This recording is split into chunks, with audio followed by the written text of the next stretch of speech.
Hello everybody, today I introduce our high quality Ebike headlight for you. This one is high quality headlight.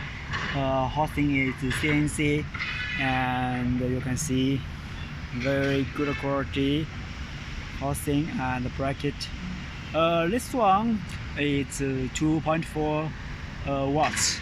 The light output is focus, and input voltage is 6, 12, and 18 volts. The cable like this. It can fit most Bafang and Tungsten mid-drive motor. Now let me show you how to install it.